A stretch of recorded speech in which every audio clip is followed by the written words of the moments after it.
Hi all. I was just keeping myself occupied the other day during lockdown, refreshing with some reading, and I thought, I'd just share a quick little knowledge bomb on this Wisdom Wednesday, let's call it. I was just going through my good old faithful super training by Mel Stiff. Nice good book for all those coaches out there, and I just thought I'd kind of share off the top of my head as doing some programming to give you an insight as to just a quick idea for those training for strength orientated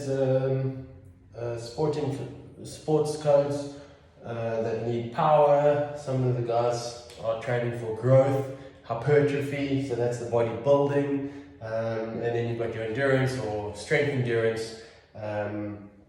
As well as your endurance athletes. So just to give you an idea, you're looking at different entities require different types of loads and sets and reps. So you can see that, those that claim that you're going to bulk during CrossFit, it's not going to happen. You have to specifically train growth patterns in order to get that bodybuilding way of doing things. CrossFit, the sport, is very different to CrossFit general physical preparedness.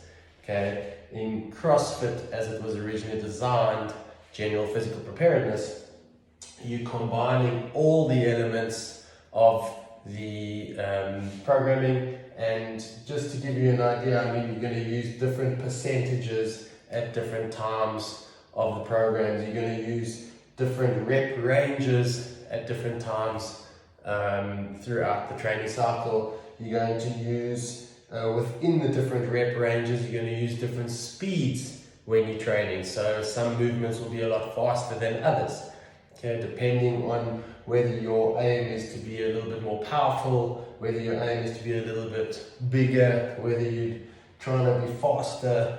There's different dynamics that come into play when you're doing the programming.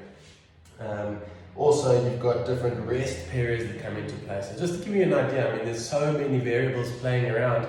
This is a nice graph that came out of that super training book, which has been covered with most of those people who have done the studying and done various courses and anatomy and physiology courses and all of that behind the scenes stuff will already know all these details. But just to give you a quick overview as to some ideas that go in between or into programming and ideas behind the programming and what you're aiming to achieve from your various programs. Hope that was a good one.